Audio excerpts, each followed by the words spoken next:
got a little under an hour and a half together. And in this hour and a half, I've got a contract for you. You need to place everything I say over the next 90 minutes under what I call the ERP test. First of all, it must be understandable. If I use any piece of terminology that you don't instantly understand, put your hand up and ask me. I will reward you if you do this, because it shows that you care enough to truly understand. If I give you information you can understand, but you cannot see the relevance to the type of negotiations that you are involved in, please stop me. We are all suffering from information overload at the moment, and I do not want to contribute to your information overload. I want to send you out of this room with practical tips that can allow you to prepare and negotiate more confidently next time. And finally, it must be practical. If you can understand what I'm talking about, if you can see the relevance, but you just can't imagine yourself doing it, please stop me, because if you can't imagine yourself doing it, you won't do it. So that's the contract. You're going to spend the next hour and a half of your life there in this room with me. Hour and a half you'll never get back. So it's really important you make this a worthwhile investment in your time. If you go out of this room without practical tips that you can use in your next negotiation, it's not my fault, it's yours, because you haven't asked the right questions. Everyone understand? Is that a fair contract? Good. Let's start out by keeping it practical. You've all got a handout there. I'd like you to please take your handout and look at page 1 on the handout. And on page 1 is what's called a negotiation map. What I'd like you to do is I'd like you to think about the people that you are currently negotiating with or are likely to negotiate with in the near future. And I'd like you to put those names or a symbol or something, no one's going to look at this page, it's just for you, on that particular map. And if you see the people as having more negotiating power than you, then put them up above there. If you see them as having less negotiating power than you, put them down there. If you see them on about the same level, put them there. But I want to be able to focus you, to be able to give you some context, to be able to put some images in your head of the people you need to negotiate with, so when I talk about the tips and the tools that I'm going to share with you, you can actually determine whether I'll actually work with those people. And if they won't, ask me. We don't have time for a question and answer session at the end. So if you want questions, ask them when they occur to you. You cannot interrupt my train of thought. I don't actually have a train of thought. So it's just a rant that I'm doing up here, so don't worry about interrupting me. Please ask questions at any particular time that it occurs to you. What is negotiation? What I'd like to do now is I'd like to give you one person's view of negotiation.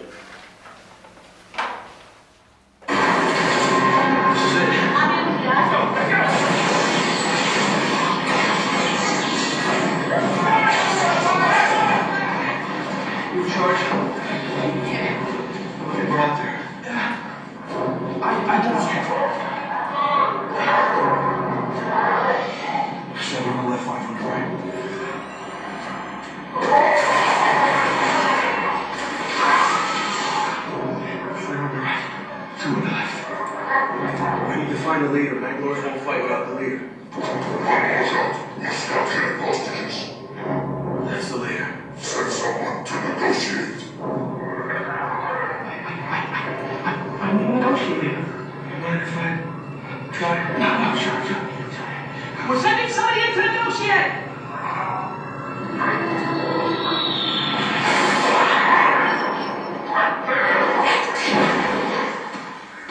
Anybody else want to negotiate? Where did you learn to negotiate like that? Let's accept here in this room that this is not a viable negotiation approach.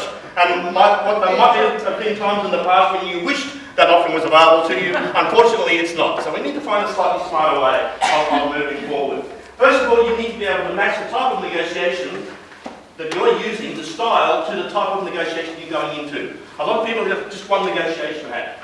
And any time they go into a negotiation, they put on that same hat and they have exactly the same behaviour. And it's so wrong. So the first thing you have to do is assess the negotiation. There are two broad kinds of negotiation. The first one is what's known as a distributive negotiation. I apologise for the multisyllabic words, but think about it as a fixed pie. The pie is fixed. So in a fixed pie negotiation, the only way that I can get more is to convince you to take less. Then there's what's known as an integrated negotiation. And with an integrated negotiation, we grow the pie. So by our creativity, by our understanding of each other, by our desire to be able to create a mutually beneficial agreement for both sides, we actually grow the pie. Clever negotiators can make 1 and 1 equal 3. And if you're going to come in to negotiate with me, and it's that type of negotiation, and the relationship with me, and my relationship with you is important to me, then I'm looking at sending you out of that room happier than when you walked into the room. Walking out of the room with more from that negotiation than you possibly anticipated that you could get. That's the style of negotiation that works in today's world. Now, if you've got a fixed pie negotiation, then there are certain guidelines, and this is the old-fashioned style of negotiating. I call it the poker model. You keep the poker face. You don't let them know what your feelings are. You keep your cards close to your chest. You let them know as little information as possible. And an example of that was 10 years ago when I went in to buy a car in a motor dealership. I had one day to buy this car. I walked into the motor dealership. I actually had my two boys with me. At the time they were 7 and 4. And here was my opening line. I want to buy a car. I know exactly what model I want, I know what features I want on that, and I know how much I want to pay. I tend to make decisions very, very quickly. So there's a good chance that you'll sell me a car today. By the way, I've got my two boys with me, they're saying to one movie, you have 10 minutes. Within 8 minutes, we had got within $300 of what I wanted to pay. That was close enough, we did the deal.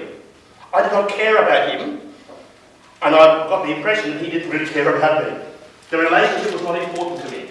I walked out of that dealership, not caring whether he had to go and get help from his sales manager, whether he needed therapy after that experience. It was not my problem. That was a pure, brutal distributive negotiation. Now, he had opportunities to change that. He had opportunities to make the relationship with me important. He did not even ask me if my wife drove a car. So the opportunities for him to be able to add additional value to me were not there. He was just my victim. And sometimes when you're negotiating and you don't care about the relationship and it's pure and brutal, then take that approach. But I'd like to think about a slightly more sophisticated type of negotiation, which is the kind of negotiation we do when there's an integrated negotiation going on there. And here are the principles. First of all, and this is really important, multiple issues. Never negotiate on a single issue. Negotiating on a single issue does not deserve to be called negotiation. It is no more sophisticated than what you do when you're on holidays and you go into a tourist bazaar and you haggle about what price you're going to pay for the souvenir. It's haggling. It's not negotiation. True negotiation, where you can add value, involves multiple issues which are linked together. So don't get involved in single issue negotiations. And if it is a single issue negotiation, be creative and look for ways in which you can add other issues. And this will occur to you when you get to know the other party better. Sharing information. Not playing poker, but actually sharing information with the other side so we can better understand each other. Problem solving. I see negotiation now as a joint problem solving exercise. I need to be able to get something from this negotiation. I understand you need to be able to get something from this negotiation as well. We've both got a problem, how can we work together to solve that? It is not a contest. Everyone's heard the phrase win-win with negotiation, haven't you? And yet so often people have a contest mentality when they go into a negotiation. How can you have win-win if you're having a contest? A contest is win-lose. Bridge building. We need to build a bridge. We need to be able to have true understanding. If you're sharing with me what you actually want, I'm going to make sure that I truly understand what value that might offer to you. And it's all about perceived value. It's not about real value. In fact, often real value is very, very difficult to ascertain. It's perceived value. I want to give you the highest perceived value. Something that's very, very high value to you. It might not cost me anything. Anybody who's done any academic study in the area of interpersonal conflict may have seen this model. It's the Thomas Kilmann conflict model. I just want to use this as a way of helping you to be able to ascertain what type of negotiation is this. On this axis here, we actually have your level of self-interest. On here is your level of concern for the other person you're negotiating with. If you don't care about either, you'll go into avoiding. And avoiding is actually a valid negotiation technique. If I know, for example, that you have to make a decision on this by next Tuesday, I'll find all the reasons I can that we can't actually meet until next Monday. Because I know the closer it gets to the deadline, the more flexible you're going to be. One of the first things you must do in the negotiation is understand which side is under the most time pressure. What did I tell that salesperson? Why did I take my 2 boys with me? Simply to put pressure on that salesperson to give them a reason why I really only had 10 minutes for him to be able to try and sell me this car. If we are in that type of situation that I just mentioned, we don't care about the other person, we'll go into pure competing mode. Anything is fair game. There are no rules of negotiation. When it gets really bad, you end up in front of the lawyers, and please, that never ends up as a win for anybody except the lawyers. If you are really concerned about the other person, and more concerned about the relationship than the outcome of the negotiation, then you'll go into accommodating. And there are times when this is the best approach. They get involved in the negotiation, and whilst they might have this attitude, it should be a win-win outcome, the minute they think this could be a win-lose outcome, human nature cuts in and says, I don't want to be the loser. And I've seen people, classic example, I've seen employees who have wedged their boss into a situation, used all the leverage they can to try and extract higher remuneration from their boss, and in doing so they actually damage the relationship. And they don't realise what a career-limiting move that was. So always assess the negotiation and assess, is the relationship with this person more important to me than the outcome of this negotiation? Maybe in that case I should actually use this as an opportunity to strengthen the relationship. Maybe I should give them a little bit more, because in the long term that will help me. Now, if we go into a negotiation with equal opportunities for both sides, then we'll go into compromising. And if you're not prepared to compromise, you're wasting your time negotiating. It's what you compromise on that you have to make the decision about. Now, there is actually space left, and at the top level, when we get the best outcome for ourselves, and also for the other person, we go into collaborating. And there's a lot of space in here, and this is actually the main space I want to talk about today. The space where it goes beyond just a fair outcome, and I'm as unhappy as they are, and so it's an equal, it's like with football. As long as both sides hate the umpire's actually done a good job. How can we move beyond compromising to genuinely collaborating? Steve mentioned about networking earlier on. Negotiation is a networking skill. The two are entirely complementary. The stronger my network, the better I can negotiate. But when I negotiate win-win deals, I actually create a stronger network, because by negotiating that way, I actually build my network and make it much stronger. So what you do is you plot your negotiation on this little graph that I've given you there, based on the relationship and whether the pie is fixed or not. So if the pie is fixed and the relationship is unimportant to you, you're going to negotiate hard. If the person is unimportant to you, but the pie is not fixed, you'll negotiate even harder. And get as much as you possibly can. If the pie is fixed and the relationship is important to you, be very, very careful. And that's a time when you might do long-term damage to yourself by becoming hyper-competitive in that particular negotiation. But if the relationship is important to you and the pie can grow, then that's the best scenario, and that's what I want to talk about this afternoon. Those are the best outcomes. Those are the type of negotiations you should become involved in. Those are the type of negotiations that will help you personally and professionally to be able to grow in all the areas. Interestingly, it was about 1975 before academics first started studying negotiation. The first 75 years of the last century, there was no study on negotiation whatsoever. Maybe that's why we had the 2 world wars. I'd like to think things have progressed a little bit further than that. It's maybe a bit scary at the moment. And if you want to see great examples of how not to negotiate, watch Brexit and watch Donald Trump and Xi Jinping. Why property development negotiation techniques don't work in international negotiations. At Harvard Law School, there was this book written called Getting to Yes. Anyone ever heard of this book? It is the second best information in print on negotiation that you'll ever get hold of. What's the best? The hand that I've given you. Take it home. Roger Fisher and William Ury wrote this book. It's now in the 10th edition. Roger Fisher passed away about 2 years ago, and now Bruce Patton is involved in that particular program. And I recommend go and do a Google search on Harvard PON, Harvard Program on Negotiation, and you will see a magnificent resource there of information available to you about the latest research on negotiation. They share with us 4 basic principles that I want to share with you here in this room. First of all, separate the people from the problem. First thing you've got to decide is this problem inherent in the negotiation, or is it a personality clash? Personality clashes come up in negotiations all the time. People offend us, and there's this little part of our brain, and there's the reptilian brain, the ancient part of our brain, that says, get even with them. Now the rest of your brain is saying, that's not really smart, but that ancient part of your brain doesn't care. And it's going to override it. That's why really intelligent people can quite often be triggered into doing really stupid things in negotiations. Because they've been triggered emotionally. We'll talk about it a little bit later on. But you need to separate the people from the problem. And if you discover that if I was negotiating this with somebody else, then I wouldn't be having the same problems, then maybe we need to get different people involved. Maybe you should bring somebody else along to the negotiation. Maybe you should ask them to bring somebody else along. I do a lot of work, as Steve mentioned, internationally. I'm doing a lot of work with groups now that are groups from 6 or 7 different languages, 5 or 6 different cultures, and they need to work together and negotiate together.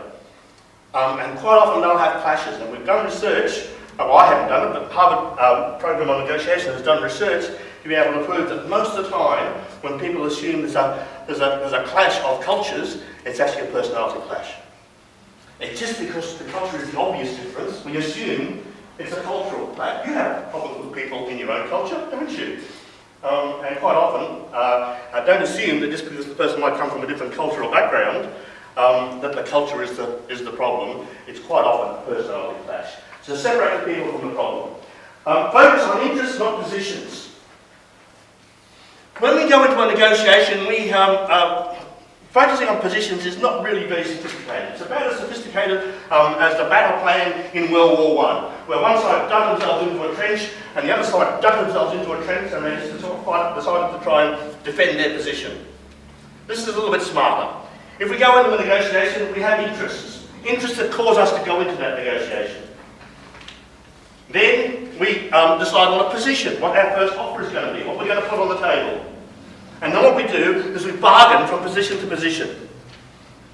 And as I mentioned before, this is not very sophisticated. And we'll generally end up with an equal level of dissatisfaction on both sides. And that's fair, but it's not the best outcome. When we're really smart, we can actually move beyond those positions, get behind them, and find out what are the interests. Why are you asking for that? Why is that important to you? The why questions are incredibly important in negotiation. And here's the first why question I always ask in a negotiation. Why me? Why are you negotiating with me? Why do you see me as one of your best options? Why did you choose to negotiate with me rather than all the other alternatives that you have? That will give me some insight as to how that person believes I can add value. Invent options for mutual gain. As I said, this is a joint problem-solving exercise. If I'm going to negotiate with you and we're trying to negotiate a deal which is going to involve us working together for a period of time, then I do not want to out-negotiate you. In the old days, that's what people did. We got to a room, if I had more negotiating skills than you, I would out-negotiate you, I would get you to sign the contract, and I would hold you to it, and if you didn't, I'd refer you to the lawyers. Nowadays, my attitude is, if I out-negotiate you, even though you might not become aware of it in the room, sooner or later you will become aware of the fact that I use my skills to get more from you than I should have. I have created a toxic relationship. Every time you deal with me from that point forward, you've got an agenda. And top of that agenda is, get back from him what he gouged from me in that negotiation. So that's what I mentioned before. Negotiating is a networking tool. I want to negotiate with you, not just to be able to do a deal, but be able to do a deal that actually improves our relationship. As I mentioned before, so often we see the win-lose model. And I know sporting analogies are wonderful in business. They give us great messages about discipline and about persistence. But in negotiation, they're dangerous because they're based on a win-lose model. All sporting models are based on a win-lose. I prefer to think of a mountain climbing model. I need to get to the top of that mountain, but I can't get there by myself. You need to get to the top of the mountain as well, but you can't get there by yourself. How can we help each other to get there?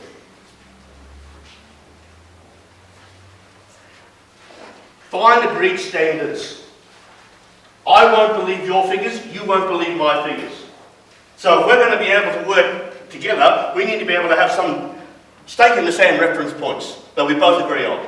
So what are the agreed standards that we can both agree on? The first standard I'll ask you is, what standard have you used to be able to define the offer that you're giving me? I want to share with you some great negotiating questions, some great negotiating lines. Here's one of the best, and it's worked for me every time. When they make the offer, and I'll mention this later on, but when people make an offer, you don't make a counter offer straight away. That's accepting the offer. I will never do that. I will question you about your offer. I will question you how you came up with that offer. And the cleverest question is, you must have had some really good criteria on which you base that offer. Could I hear them, please? Because you might have based them on criteria that I don't think are valid. The minute you make an offer, if I make a counter offer, we're into the bargaining situation, and I've lost that opportunity. Here are the factors that have influenced negotiations in my experience over the last couple of years. And it's a scary list. Discretionary thrift. In the past, if people have money in the budget, they would spend it before the end of that budgetary period. Now they don't. They hang on to it because we don't know what the future is going to hold. There's uncertainty out there. Power shift, interdepartmental rivalry, office politics, people who are influenced by that decision, and also people who influence that decision. The cultural norms, whether it's in an organisation or maybe in a society. The opportunity cost. What else can I do with this time? What else can I do with this energy? What else can I do with these resources? Change resistance and change fatigue. Alvin Toffler in 1970 wrote a book called Future Shock. He predicted what we're experiencing right now, that people would go into analysis paralysis. That we'd have so much information, we've lost the ability to actually make sense of that information.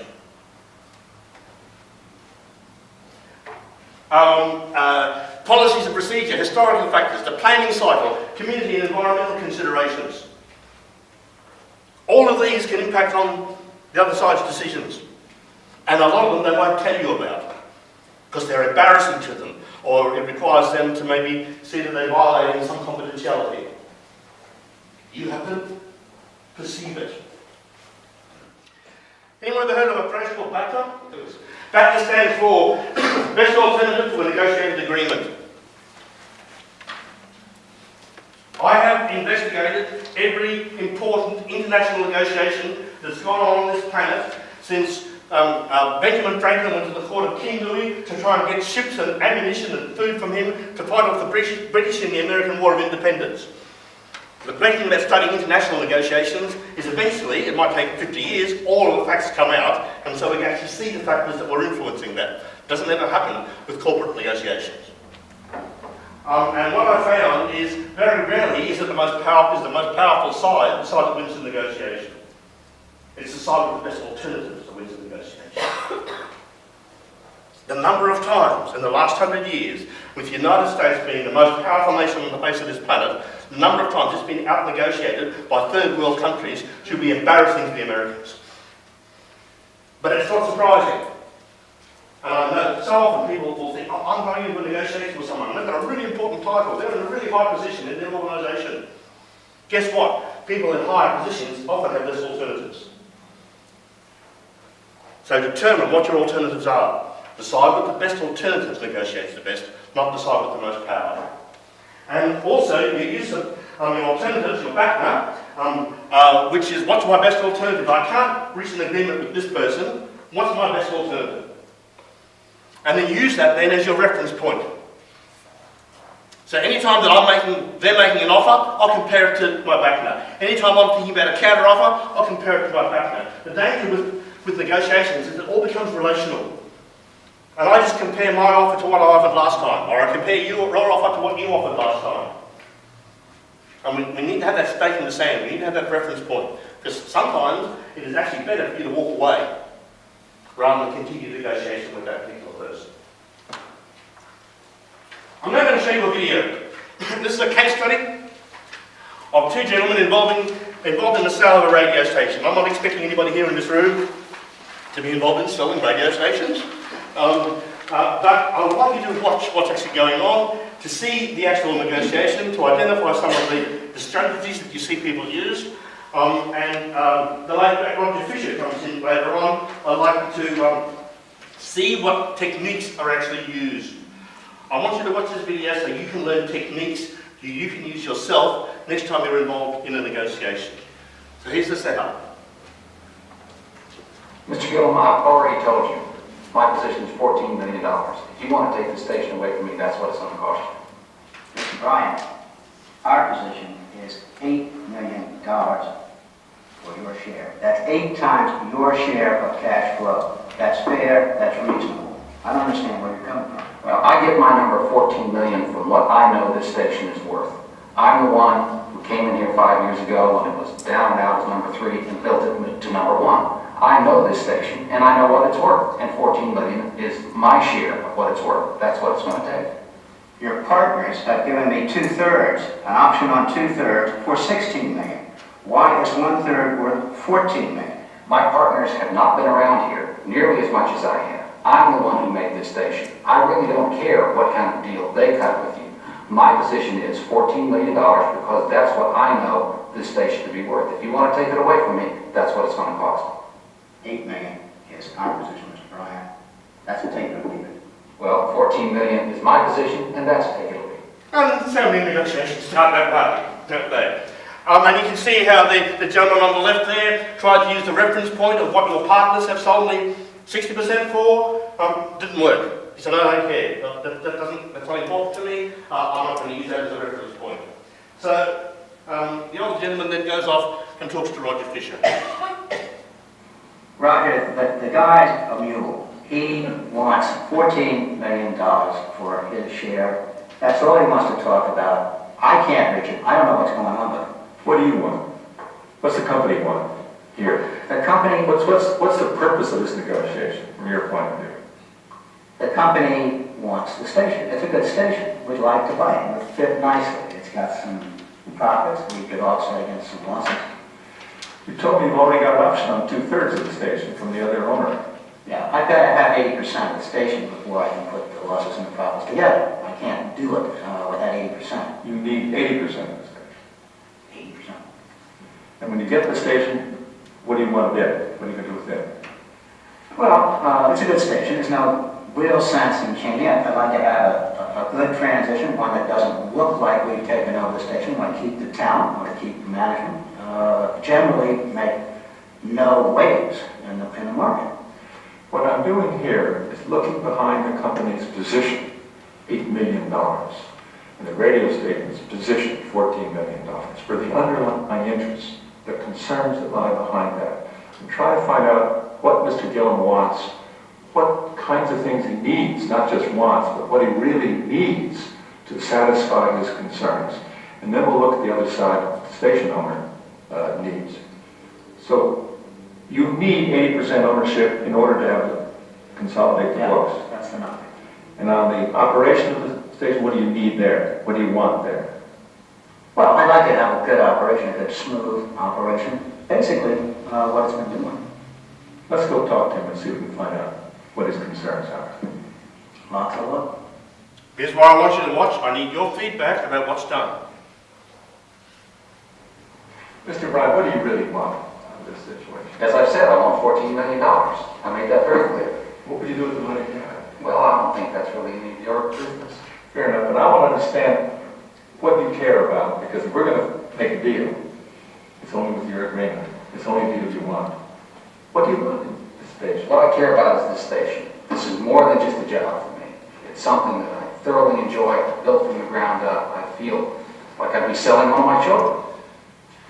In talking to Mr. Gillum, I discovered that what his company really wants in owning the station, they want to own enough of the station so they can consolidate their books with the other stations that you've got, a number of other radio stations. That means we have to have I have to have 80%. 80% ownership, not 100%. No, I need 80%, but I gotta have 80%. And the 2/3 you have an option on about enough. No, I gotta buy a share. See, the fact it doesn't need it all makes me think there may be some possibility of an arrangement here which leaves you with the station? Well, that 80% is something new. I didn't hear that the first time, but No, you want to buy station, 66% wasn't enough. But would that meet some of your concerns? well, not really, because suppose I continue as an owner in a minority position. Sure, that's where I am now, but would I have creative control? What's that mean, creative control? Why do you do that? You actually decide what programs? I decide what programs, more importantly, I decide the overall format. Creative control. What else do you like? I like the ability to manage the station. I like the ability to participate in its growth. We have management, participation. Does your company object to such things in other stations? Roger, it sounds like to me he wants the world. He wants a ton of money, he wants creative control, he wants management, he wants the whole thing. We're looking at what his interests are. What are your interests? You have no interest in changing that. Not per se. I have some concerns. What are there? Well, I'm not sure that Mr. Bryant and my company get along. He's just said, how big companies operate. If we don't get along, if the station goes into numbers, I've got the risk. Well, what you need an interest there in protection against downside. The station starts losing money or not doing well. Do you want some kind of downside protection? Yes, I need downside protection. And you wouldn't mind just getting a piece of the action going out if it goes well? Well, again, I'd have to work with him to find out, how he's going to run this place and get comfortable with him. Right now, I'm not doing too well. Oh, I think we're fine. We're disagreeing about money, but let's come back up to the money question. If you bought out half Mr. Bryant's interest right now, you were offering $8 million at 8 times cash flow for his share. Half of that would be $4 million 8 times. Suppose we split the difference between, I'm just not asking for commitments now, I'm just trying to think a little bit. $4.5 million would be 9 times cash flow for a share of interest. You're not taking the station away from him. You would, as I see this thing, you'd still be the station manager. It's your station, you're still running it. You're an owner of it. But for how long?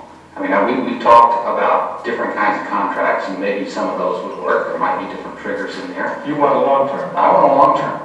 And you? I'd like to have as short as possible. Why? He's unknown to me.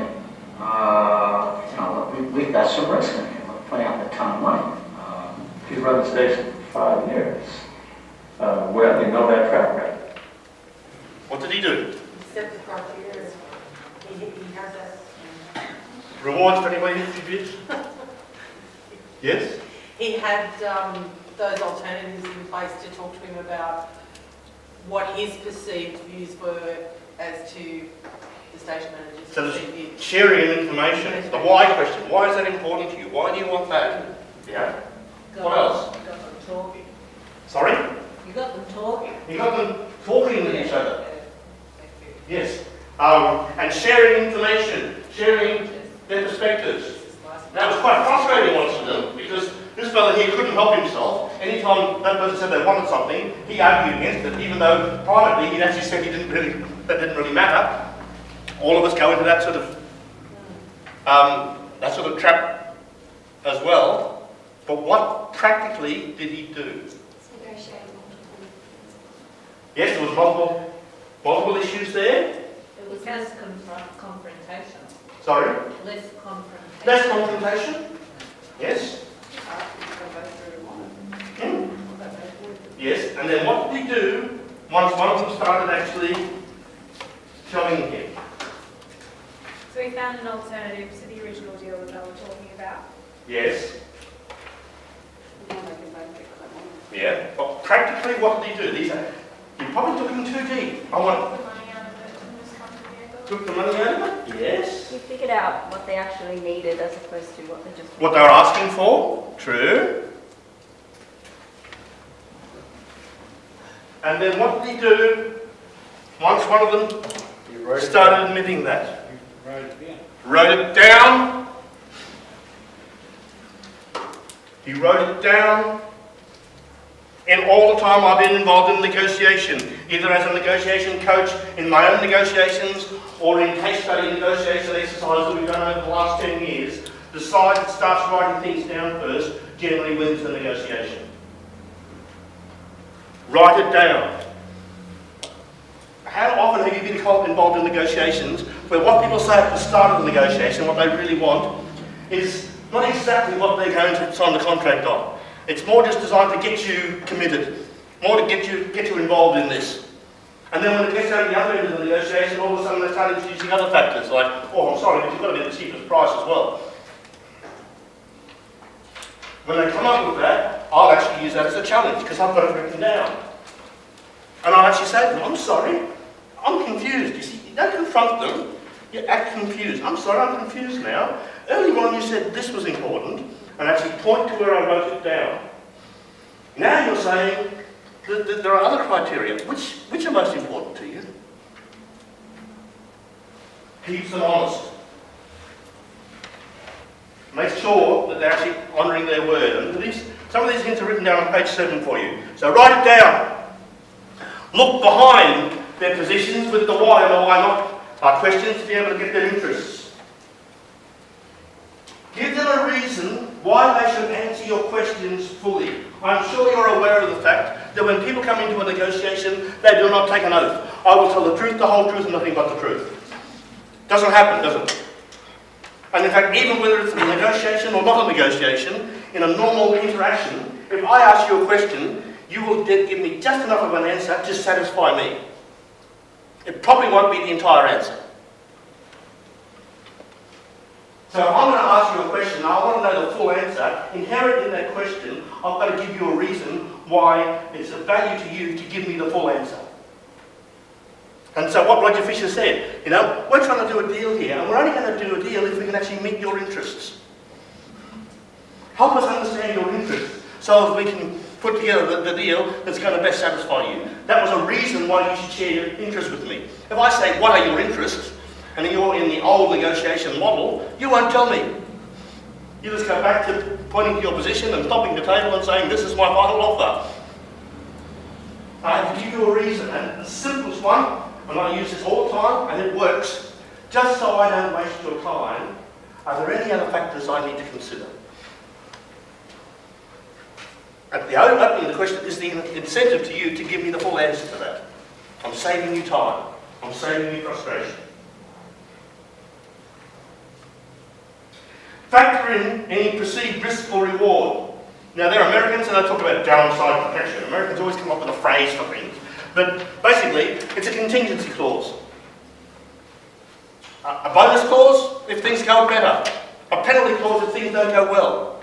And any time where two sides in the negotiation have different views of what the future holds, put a contingency clause in there. Ask them to back it with their words. And I'll write contingency clauses in against myself, because that's high perceived value to the other side. If, for example, the other side has had problems with their past supplier, with a lack of reliability of supply, and in my organisation we've never had a problem with reliability of supply, I'll write a clause in there penalising myself if I'm not able to supply as they require. Because that gives them confidence. And it's not costing me anything. I'll share this with you as a secret. It's on the video, but anyhow. If you come to me and try and hire me as a trainer or as a speaker, I will, without any question, give you a 100% money-back guarantee. Now, that's just sensible for my business. If you're not happy with what I've done, I'm not even going to send you an invoice. But then the negotiation to tell you you've got a 100% money-back guarantee gives you more confidence. And why is it very low risk to me? Because Australians never ask for their money back. But we've never used that technique in Asia. And probably the most important technique was what Roger Fisher created was a non-committal space. You notice he's saying, oh, I'm just playing with figures here. I'm not looking for any commitment at the moment. I'm just playing with ideas. That's really, really important. In the early part of the negotiation, to give the other side non-committal space where they can share information, tell you about what their priorities are, but they're not actually making any commitment. Because in most negotiations, the only time you actually see what the other side wants is when they put their offer on the table. And then it's locked in. Give them a non-committal space to be able to check whether your research that you did in the preparation about what your estimation of their priorities are is actually right. They might be able to tell you about something that you are not even aware is of high perceived value to them, and you can actually offer that and add it on to the offer without actually costing you anything extra. When I go into a negotiation, I don't think of myself as a negotiator. I think of myself as a decision facilitator. My job is to help you to be able to more confidently make the decision that I want you to make. And decision making is harder now than at any other time in history. Why is that? Here are 4 reasons.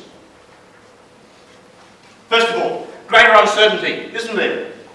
Greater uncertainty, environmentally, economically, in society, greater uncertainty now than at any other time in history. More stakeholders involved in every negotiation. More people you have to please. There is more justification required. This started with the global financial crisis. Nowadays, whenever I'm trying to get a decision from you, what I'm thinking in the back of my mind is, who do you have to sell this decision to back in the office? There's always somebody they have to sell the decision to. Even the CEO has to answer to the board.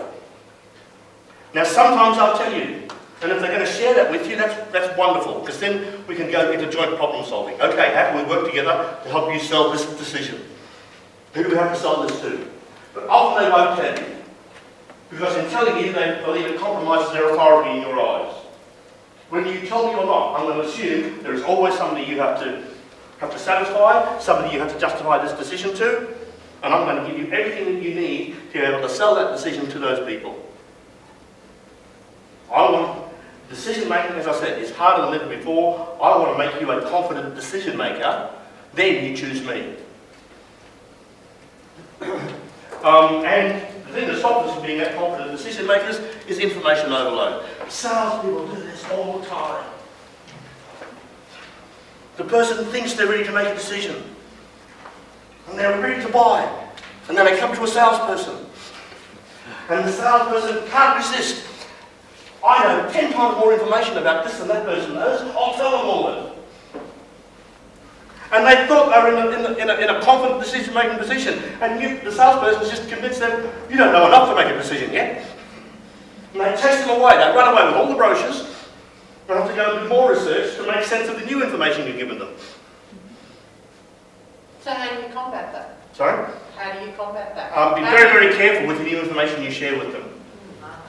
Find out what information is relevant to them. People nowadays do not value information.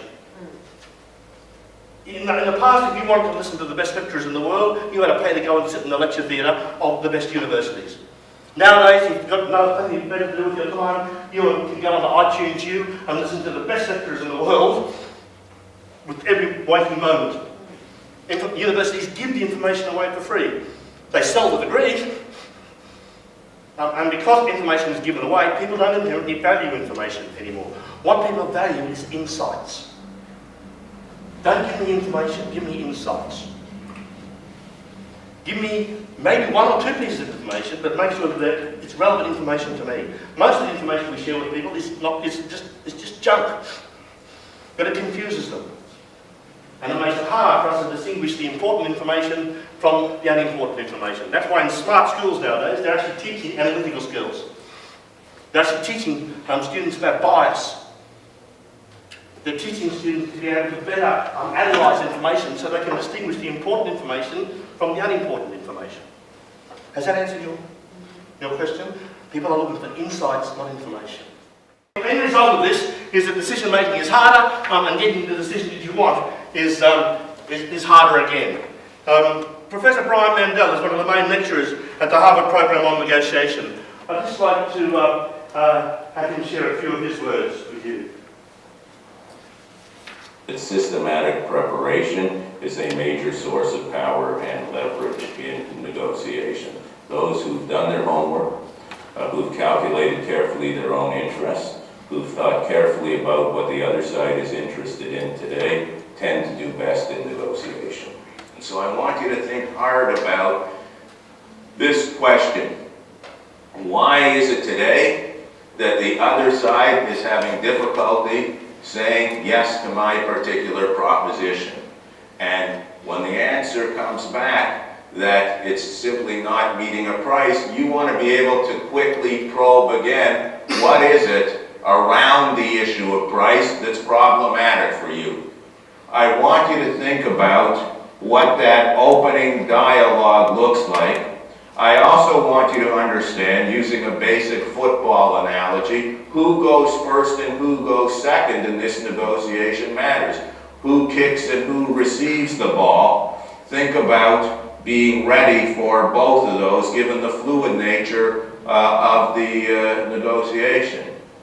Do the homework of the other side. And if you take home one or two big points for today, I want you to distinguish this between good and great negotiators. Good negotiators focus on what they want in the negotiation. Sounds reasonable, right? Great negotiators focus relentlessly on the decisions that the other side needs to make today. But you want to write this down. Share it with friends and loved ones. Negotiation is the art of letting other people have it your way. Negotiation is the art of letting other people have it your way. Here's what I want you to take away from Brian Mandel. First of all, do the homework of the other side. Know what they know about you. If I'm going to negotiate with someone, I'm an obsessive researcher. The number of times I've negotiated with senior management, even CEOs of companies, and I've shared some piece of information with them, and they've either, with their response or with the look on their face, I know that they do not know, or they're surprised that I know that information. And where did I get that information from? Your networks. Your networks. Even easier. Even easier. Google, even easier. Ask them. Off their own website. Sometimes the homepage. Convince me that most CEOs have not got a clue what's on their own website. If I'm going to negotiate with you, I want to know everything that you know about me. I'll actually do research on myself to find out everything you can find out about me, so as you can't tell me anything that surprises me.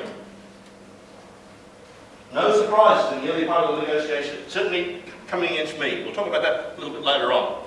And my favourite quote of all, negotiation is the art of letting other people have it your way. That's why it's an art.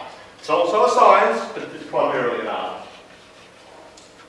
In your book there, I've given you 18 tools of persuasion and influence, because negotiation is a persuasion exercise, and we even have the persuader here in the room here to add additional authority. I'm not going to talk about 18, we don't have time this afternoon. What I've decided to do is actually share with you the top 8 that you can actually use. You can read the other 10 later on in your handout. First of all, reciprocity. If I do something for you and you are not a psychopath, then you will feel a natural human desire to do something back for me. So 2 rules. Number 1, always be putting deposits in your leverage bank, so as I can actually call on that reciprocity when I need. And number 2, never negotiate with psychopaths. It's a really frustrating. Second, scarcity. We all know about the basic fear that all humans have called FOMO, fear of missing out. In today's world, there are more windows of opportunity for businesses than there are at any other time in history, but the windows are tinier. So you've got to act quickly, otherwise you might miss out. The best description I've heard of success in business nowadays, it's no longer a case of the big eating the small, it's a case of the fast eating the slow. And the great thing about the small agile businesses you have here in central western New South Wales is that you're actually agile. You can actually respond much more quickly than some of the large organisations. The larger the organisation, the harder it is to turn it around. I know some large organisations that are using 10-year-old operating systems on their computers still. Just bizarre. Authority. Who is an agreed authority that I can refer to? Who do you see as an authority that I might be able to refer to? Is that going to give us that stake in the sand, that agreed point of authority? Commitment and consistency. If I get you to say that you want to do something, or that you want something, and I actually get you to say it aloud, you're more likely to stick to that. It's a natural human desire. In a couple of weeks, it's in a month, in the United States, they have their midterm elections. Problem with the States, as you know, because voting is optional, is getting people to go out and actually vote in the first place. So what happens in the week before the election is all the loyal party faithful get a database of names, and they call the people and they say, you are aware of the fact that the election's on next Tuesday. They do it on a Tuesday just to make it more difficult for people. Will you be voting? Now, of course, people say yes, because it would be irresponsible not to say yes. But they found that by doing that, they massively increase the chances of that person going out and voting, even if it's snowing. Robert Cialdini, the main researcher on the area of persuasion and influence, professor of psychology at the University of Arizona, did this experiment with a restaurant that was having trouble with people making bookings and not turning up. I suggest this is a problem for all restaurants around the world. And all he did was a slight change to the way the person took the booking. Initially they said, thank you very much for booking with our restaurant. We'll see you at 7:30 tonight. If you can't make it, please give us a call. Goodbye. And they hung up. All they did was change that to, thank you very much for booking with our restaurant. We're looking forward to seeing you at 7:30 tonight. If you can't make it, will you give us a call? And they waited till the person said yes. Dropped their no-shows by a factor of 5. The commitment principle. And if I want you to say yes, if I want to get a definite answer out of you, rather than you just being vague or ambiguous, then I'll follow my question with 2 really short, really powerful words. Or not. Is that of interest to you or not? Would you like me to do that or not? Because you've got to give me a yes or no answer to that. If it's no, that's okay, I can move in a different direction. But if it's yes, then you made that commitment. Like and similarity. It has been shown that the more that you see me as being like you, the more you will actually value what I offer you. The more you believe I understand you, the more you believe that I'm going to be able to offer you high value. So spend time getting to know them, and I'll talk about when you do that a little bit later on. Social proof and consensus. People are influenced by others that they see as being like them or that they aspire to be like. There's a problem in the world at the moment. The best way I can describe that problem is a quote from one of my heroes, Hans Rosling. Professor Hans Rosling is a professor of health demographics at the Karolinska Institute in Sweden, the institute responsible for handing out the Nobel Prize in medicine. And he gave us this wonderful quote: the problem with the world is not ignorance, it's incorrect assumptions. The problem people you're dealing with is not the fact they don't know anything, it's the fact they know stuff and it's rubbish. And because they've had information overload, they haven't been able to distinguish the rubbish information from the good information. So if I'm going to try and show that you prove that you're wrong, the worst thing I can do is say you're wrong. Because all that's going to do is cause you to dig deeper into your memory banks to find all the reasons why I'm wrong. So in confronting you that way, all I do is dig you more deeply into your position of wrongness. What's far better is for me to say, I understand how you feel. Other people have felt that way as well. Look at this person over there. They realise they were wrong. I'll point to somebody else who has already realised they were wrong. That's the principle of social proof. That's why celebrities are paid millions of dollars for endorsements. I want to wear a watch like Usain Bolt. Maybe it'll make me walk faster. And labelling and compliments. One of the most powerful psychological tools is labelling. And if you want to have people do things for you that otherwise wouldn't do, use labelling. Sometimes I have to go into schools and talk to teenage students. James, can I get you to role play a teenage boy for me for a moment? Yeah. All right? Okay. So James is a teenage boy, and what I need is I need that whiteboard moved. Could you move that whiteboard for me, please? No. Yeah. Just zero response I get, you know. Why? What's wrong with you? Can't you move it? What's wrong with me? Why are you picking on me? Why can't somebody else do it? So I don't ask that way anymore. Here's what I say. I've got a job that needs somebody really responsible. You don't want somebody responsible. Can I ask you to do something for me, please? And what are you going to say? Yeah. You're going to say yes, because you like the label.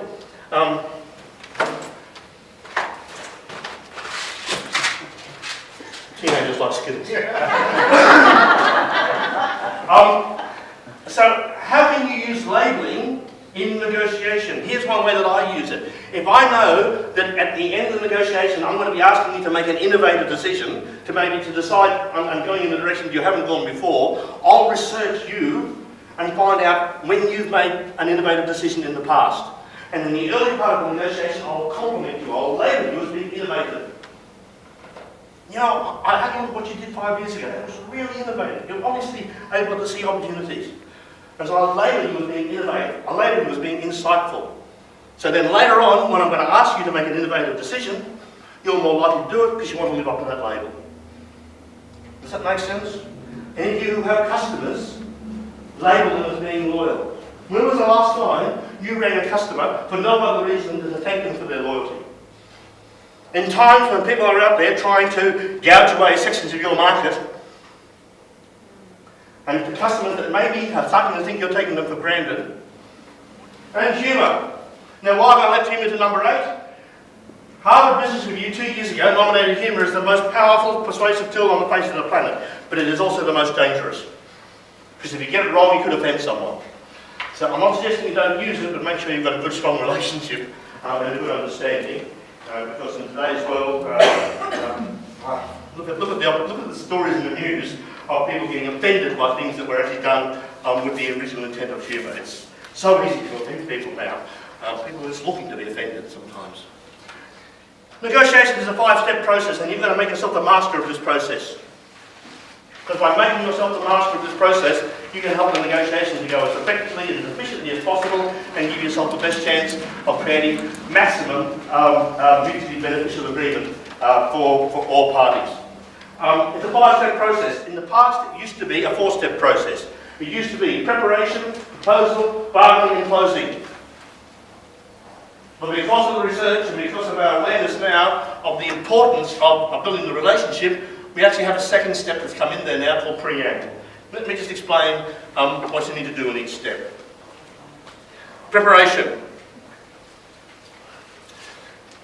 This is what I referred to earlier on. Surprises diminish confidence. So I'm going to make sure, number 1,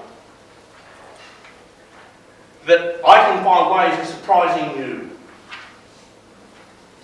Because I can surprise you with information that I know that you didn't know I know. What I do is I compromise your confidence in your preparation. If I compromise your confidence in your preparation, I'll compromise your confidence in your offer. Because the offer is based on your preparation. Sometimes I'll also use surprise as a pattern interrupter. Brains love to think in patterns. And the danger is if you come from a certain industry, people will actually see you and they'll see, oh, somebody from real estate. This is how I deal with people from real estate. And all of a sudden, you go into that pattern, you're the victim of that pattern behaviour. And what you need to do is convince them, I'm sorry, that pattern's not relevant for me. I'm different. You've got to act differently for me, because that's not going to work. It may have worked for you in the past, but it's not going to work with me. But also make sure that they don't surprise you. And that's why Brian Mandel's line about do the homework of the other side is so important. Make sure that you don't get surprised, because it will do the same to you. It will compromise your confidence in your offer. The best prepared negotiators negotiate strongest, and quite often, the best work you'll actually do in negotiation is the work you do before you get to the negotiating table.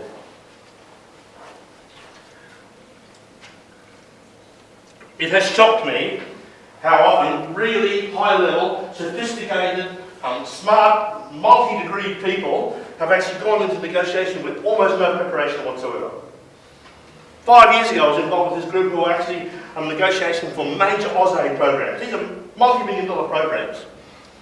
They would actually meet outside. 4 of them would go into the negotiation. The first time some of them had actually met was in the meeting room, in the gathering room, where they got together before they walked into the negotiation. The level of preparation was, oh, we'll just hope for the best. And when I was able to point out to them how stupid that was, and all we need to do is, please, because you're all coming in from different areas, let's meet in the airport lounge for an hour beforehand, massively increase their success in negotiation. Don't under-prepare. Make sure you've actually done the right preparation. What would you put on the table? To be able to help you, I've actually given you a preparation sheet. If you have a look on the back of your handout there, on pages 23 and 24, there is my negotiation preparation checklist. This is generic. Some questions might not be relevant, but that's okay. But I want you to use this sheet, the two sheets, photocopy them as many times as you want. Ignore the copyright symbol on the bottom. Everyone else does, so why shouldn't you? But what I want you to do is I want you to use that to be able to make sure you haven't missed something in going into your negotiation. Now, part of the process is a list, or where you list all of your issues. And you prioritise them from the must-haves through to the nice-to-haves. Now, ideally, what you'll also do is create a list for the other side. And once you've created those lists, what you look for is you look for issues that are high on their list and low on your list. Those are your negotiables. The issues that cost you the least, but are high perceived value to the other side. That's how you determine what you're offering. And then when you go into the negotiation, you might check that list, the assumptions you made about the other side, about their priority list, because it might be wrong.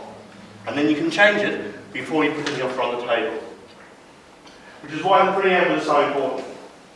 Here's what they found. In a negotiation without a preamble, 55% success rate. In negotiations where there has been a preamble, 90% success rate. Incorporating that extra step almost doubles your chance of success in a negotiation. Anyone ever seen that old cartoon? Two donkeys negotiating. What it highlights is in a lot of negotiations, maybe we both can't get exactly what we want at the same time. Maybe it'll actually work out that one of us has to get what they want, and then that's followed by the other person getting what they want. What's the challenge there? Trust. Because I'm going to let you get what you want first. How can I have enough trust to believe that then I'm going to get what I want? Negotiation is a trust exercise. And whenever I spell trust, I actually write, I start with you, R-S-T-T. Trust starts with you. Trust also takes root in common ground. The more common ground we have with someone, the more they are going to believe that what we're offering is relevant to them, the easier it actually is for them to trust us. When they question prisoners who've just just finished serving a long-term prison sentence, and ask them who they trusted most, guess who most of them nominated? Wasn't their parole officer? The bloke next door. Yeah, the prison, their cellmate. Not logical, but human nature. So to be able to help you create stronger connections with people, I've created this tool called Connection Wheel. All of you can go to the CenWest Innovate website and download this entire slideshow. When you do that, you'll actually get the Connection Wheel. Connection Wheel shows the 4 levels at which we can connect with each other, depending on the level of the relationship. In the early part, we started with what we call a situational connection. The sort of connection we all have when you first walked into this room. We're sharing the same space. We're experiencing the same temperature. We're smelling the same smells. Then we go to the next level, which is a circumstantial level, your life circumstances. It might be your history, experiences, your job that you do. If you find people with children the same age as you, there's an instant connection. If you both have teenagers, there's an even stronger connection because you're suffering the same pain. Next level is the idiosyncratic, our life choices, our hobbies, our likes and tastes, our habits and our practices, our beliefs, our goals. And then at the core we have our values and passions. And as the relationship gets stronger, you start from here and work into there. And all I'm asking you to do is use this and think to yourself, how many points in common do I have with this person I'm negotiating with already? How can I remind them about those points in common in the preamble of the negotiation? How can I establish the fact that there's a good chance of us having better understanding of each other than just two strangers? We then move on to the proposal. And with a proposal, as Brian Mandel mentioned, somebody's going to have to go first, somebody's going to have to go second. Let me do a little quick poll around the room. If you're in a negotiation, who in the room would rather the other side make the first offer? Who would rather make the first offer themselves? About 50-50. What would the rest of you do? Could go on an awful long time. And obviously you have to be prepared for both. And those who want the other side to make the first offer will do so generally because it gives you insight into what they're thinking, what their perception is. They might even offer more than you expected. Research has shown that about 60% of negotiations, the person who actually goes first gets the best outcome. So be more prepared to go first. And it's all about the principle of anchoring. You see, your brain is comparative. It compares to other reference points that are given to it. Here's an experiment I did in, actually with a group of ladies in Singapore, only last week. Just to prove this particular point. What I did was I showed them a picture of a hotel room. And I took half the room and I asked them a question. Do you think this hotel room is worth more or less than $5,500 a night? And then I asked them to take a piece of paper and write down, what do you think this hotel room actually costs per night? Then I took the other half of the room, showed them exactly the same picture, and the question I asked them was, do you think this hotel room is worth more or less than $55 a night? Now both figures are bizarrely out of range. Then I asked the next group, after that, please write down what you think that room is actually worth. The group that actually had the $5,500 figure put in their head, the average of that group, because we took all the bits of paper and averaged it out, the average that they thought the room was worth was $2,500. The group that had the $55 put in their head, the average that they thought the room was worth was $250. Massive difference, exactly the same room, simply because of the first figure I put in their head. So, that's the power of anchoring. When they've researched most of the negotiations, even negotiations that have gone over a year, what they found is here is the anchor, here's the first offer, which has become an anchor. Here is the first counter offer. And no matter how long the negotiation goes on for, a majority of the times, the final decision is exactly halfway between those 2 points. Negotiations that went on for a year could have been finished in 3 sentences. Here's what I want, what do you want, let's split the difference and shake hands. And that's the power of the anchoring, because the first offer determined where the final decision was made. So if I'm going to make a first offer, I've got a chance of being able to establish an anchor. But sometimes the other side wants to make the first offer. And that's okay. What I'm going to do is make sure that my anchor works and your anchor doesn't. And I'm going back to the point that I mentioned earlier on. If somebody makes an offer to you, you don't instantly make a counter offer. You question it. Or you destabilise the anchor. And the best way that I've found to destabilise an anchor is if you can please master the momentary look of intense pain. So when somebody makes an offer to me, the reaction you're going to get is, all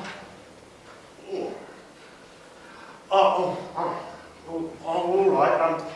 I can't imagine how we could possibly work with a figure like that. But let's just see what we can do. And all I'm doing is letting them know I'm not accepting that. I might question them with that question I mentioned before. You must have had some really good criteria on which to base that on. Can I hear them? And we might have a discussion about what criteria on which one we're going to base the offer to each other, so we've got a fair reference point. Here's a technique that I use, and it surprises me how often it works. Fisher and Uri gave us the phrase of a zone of possible agreement. And in negotiation, there's got to be a zone of possible agreement. When you make the offer to me, I'll ask you, there's no way in the world that even fits into a zone of possible agreement. Would you like to try again? And about 20% of the time, they give me another offer. Without me even putting it off. I've got them negotiating against themselves. I haven't given an offer. Then they might say no, that's okay. If you don't ask, the answer's always no. So, the value of the late first offer. First offer is negotiated at a more favourable price, regardless of when the negotiation, or when the first offer was made. But late first offers always got the best result. Why? Because once you start trading, you stop sharing information. Once you put an offer on the table, and I put a counter offer on the table, we're into this trading mode. The minute we start trading, we stop sharing information. When we stop sharing information, we shut ourselves off from all those opportunities where we can offer each other additional value. high. Go in with as high a higher offer as you possibly can when they're still going to be sitting at the other side of the table. And you still maintain that aura of sincerity. But then, make sure when you give little and often. Here's what research has shown. People remember how many times you give more than how much you give. So rather than giving you 1%, I'll give you 0.5%. And then after the negotiation's gone on for some time ago, I'll actually refer to how many times I've compromised. You know, I've actually compromised 7 times on that offer. I won't talk about how much I've compromised, I'll talk about how many times. Because people remember how many times you compromise, not how much you actually give. What's the worst thing you can do to a negotiator? Never accept their first offer. Because what have I done with Steve? I've created a toxic relationship.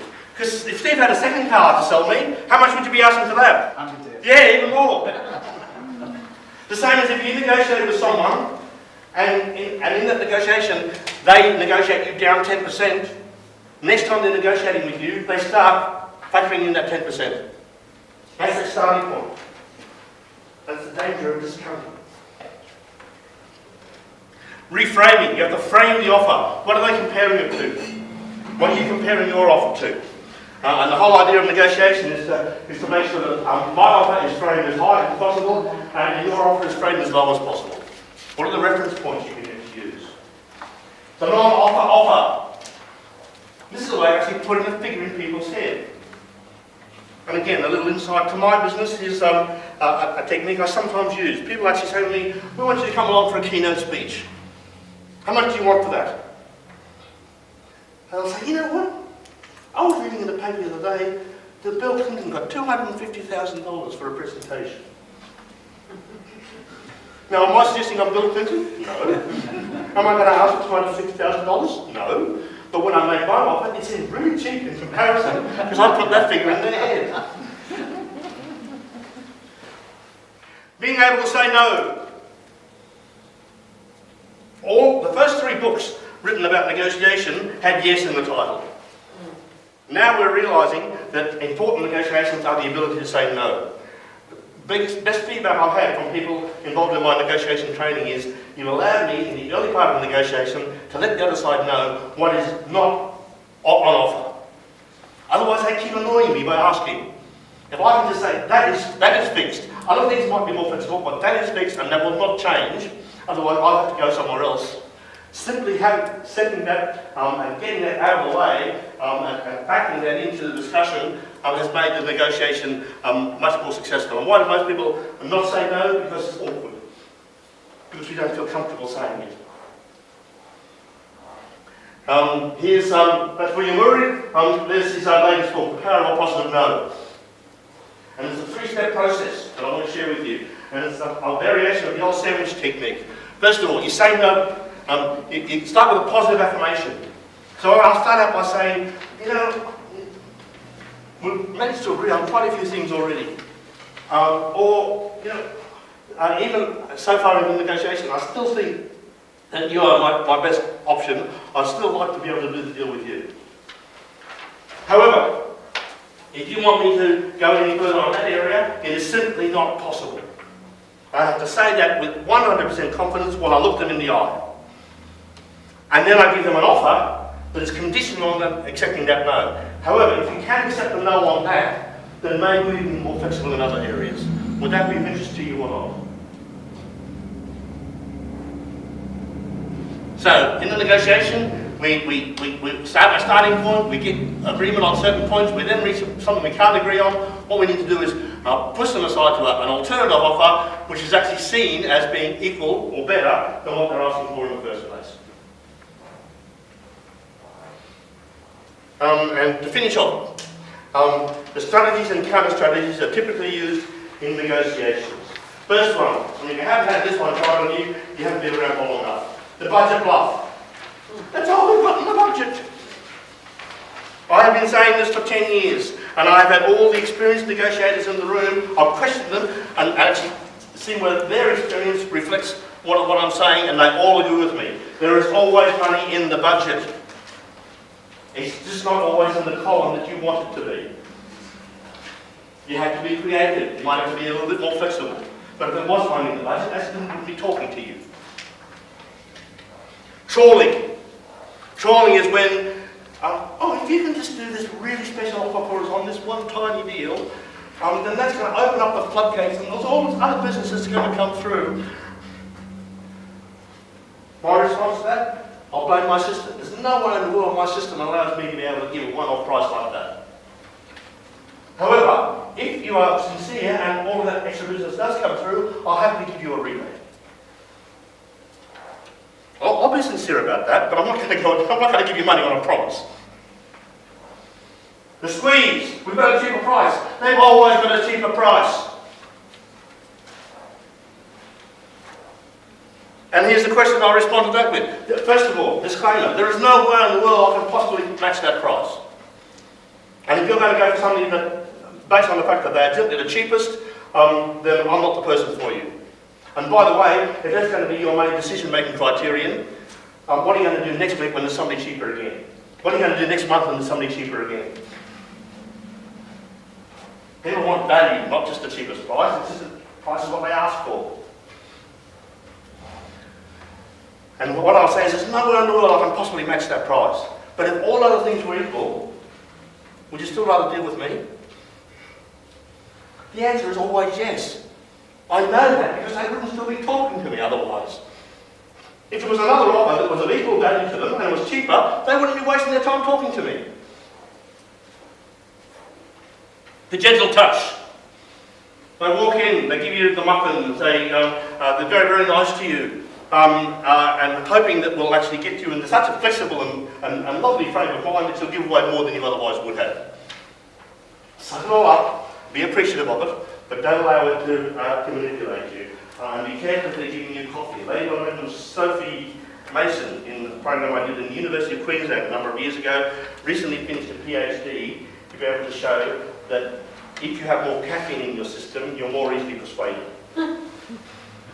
So if they offer you coffee, and it's a double shot, be very careful, obviously they don't serve it. The slow coats, these are the really frustrating people. The ones who go on, make the negotiation go on so long that they believe that you will get, you'll have more time, you'll have more energy, you'll have more resources committed to this negotiation, so it will be harder for you to walk away.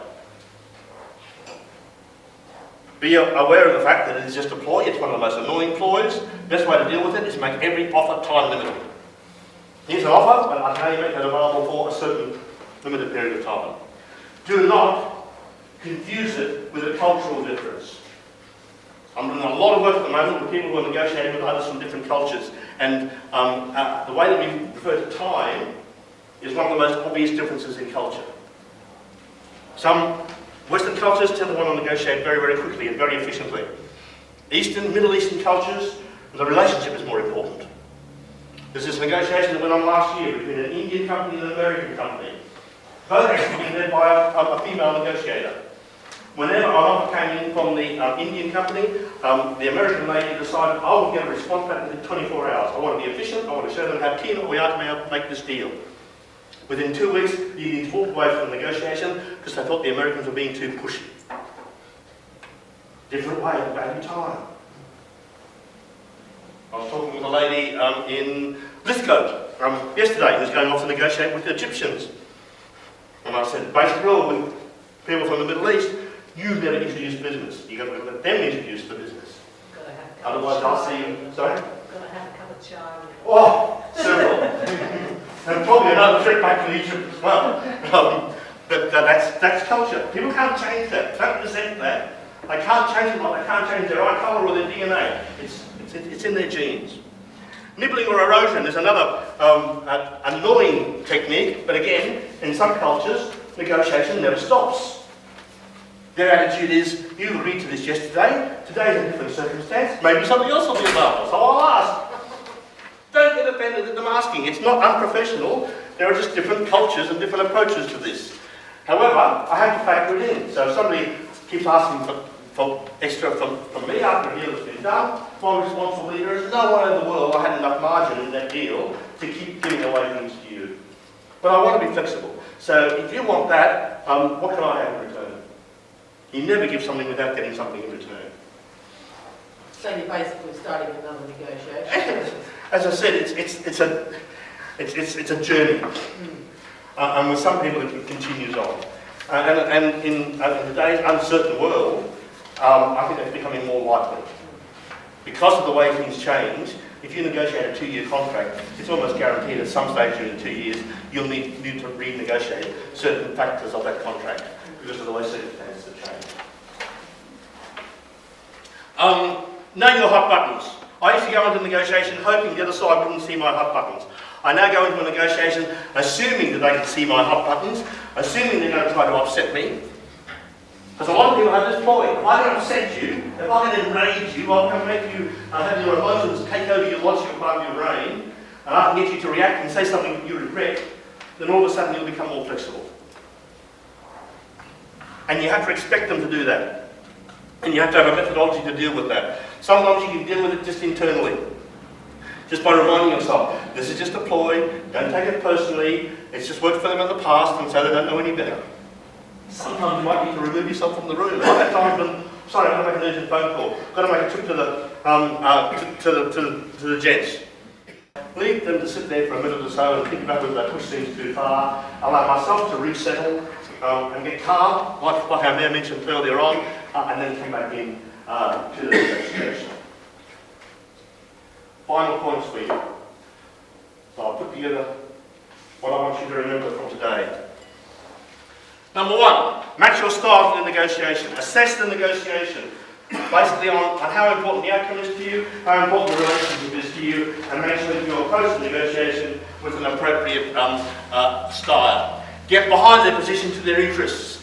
Find out why are they negotiating, what they really want from this negotiation, and how maybe there might even be interests that you can match and meet that they hadn't even thought that you could meet. Separate the people from the problem. Determine whether this is actually inherent in the issue or whether maybe it's a personality clash. Prepare. Make sure that you have every opportunity to surprise them, but make sure you avoid them surprising you. Determine what the alternatives are. If you don't have any alternative, at least you need to know that. Don't tell the other side. But it's a structural weakness in your negotiation. Keep looking for alternatives. Don't, maybe alternatives will come up throughout the negotiation. But if you don't have any alternatives, you need to know that. That's a weakness. And the best way to deal with the weakness is at least be aware of it. Don't start bargaining too soon. Use that time in the preamble to get to know the other side, to be able to understand their priorities. Make anchoring work for you. Be more prepared to go first, and if the other side goes first, don't allow it to become an anchor. Never accept their first offer, even if it's 10 times more than what you expected. It will send them away unhappy, just like I sent Steve away unhappy. Be emotionally intelligent. Some of the smartest people I know have made really dumb decisions in negotiation because they've been triggered emotionally and they reacted in a way that they regretted. Use negotiation to improve your network, and this is the final point. The wonderful thing about businesses in rural areas is you have stronger networks.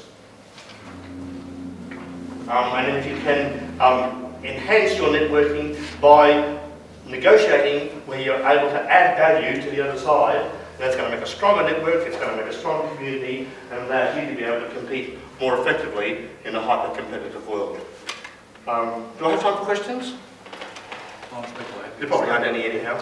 I'm happy to stay behind if anybody has any questions, but I hope this has been of use to you. I will leave my business cards down on the end of the table there. Anybody who wants to take it, this is a free offer. If you'd like further information from me, if you're going into a negotiation and you'd like to have a discussion about that with me, totally free, totally confidential. The fact that you've made the effort to come here today, I want to help you to go into your next negotiation more prepared and more confident than ever before, and I'll do whatever's necessary. The only thing is, if you're going into the negotiation tomorrow, don't email me tonight. I probably won't get back in time. Give me 48 hours, and I guarantee I will get back to you. That's a sincere offer. Please go out there and negotiate to do better for yourselves and to do better for your community. Thank you.